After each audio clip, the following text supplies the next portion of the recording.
Toffee is a confection traditionally made of caramelized sugar or molasses and butter. There are many different varieties, soft and chewy or hard and brittle. English toffee is very buttery and typically covered in nuts. Easy to see why it's called English toffee. This English toffee is completely free from dairy ingredients, making it ideal for toffee lovers with certain dietary requirements. This small confectioner makes their special toffee recipe entirely by hand, one small batch at a time. They start by combining water and sugar, which they heat until the sugar dissolves. They add their own secret formula. All they'll tell us is that it contains a combination of vegetable oils and fats, which are the non-dairy substitutes, and beta-carotene to give the toffee that familiar golden colour. They add an emulsifier called lecithin to stabilise all of these ingredients. As soon as the mixture reaches the boiling point, they add salt to enhance the flavour and help force a rapid boil. The boil continues for several hours until the mixture hits a top-secret target temperature. By that point, most of the water has evaporated, leaving a sweet and thick liquid toffee. Now they open a hot water valve, which releases water to heat up a table. Then carefully pour the toffee onto the surface.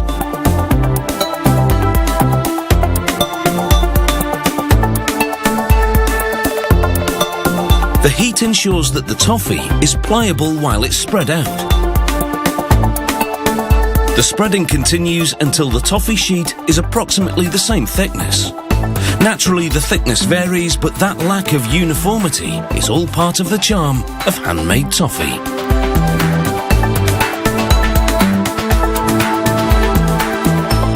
They take a tool with multiple cutting discs and run it over the toffee sheet in one direction, then in the other.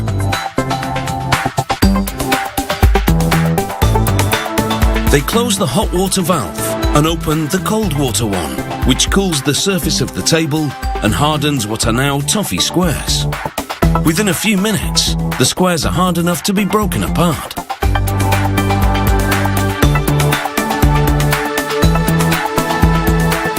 Now, two additions, which will turn this into English toffee. Firstly, semi-sweet chocolate. Once this tempering machine heats it to the right consistency, a pump feeds it to a machine, which coats the toffee squares in two stages.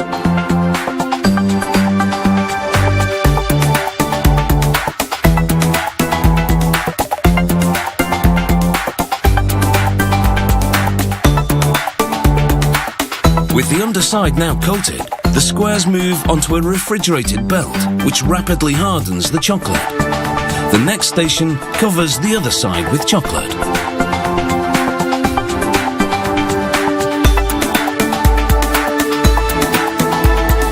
As the now fully coated squares exit the machine, the belt vibrates, shaking off the excess chocolate.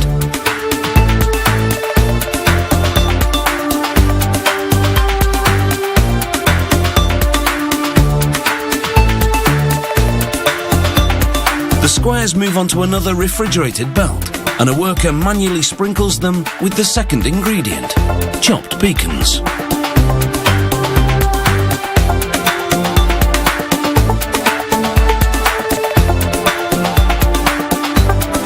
The squares travel through a cooling tunnel for several minutes to set.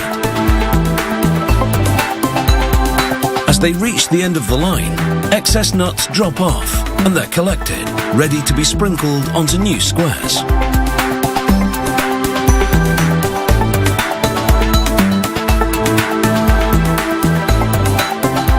Some English toffee recipes call for almonds rather than pecans, but the idea is the same.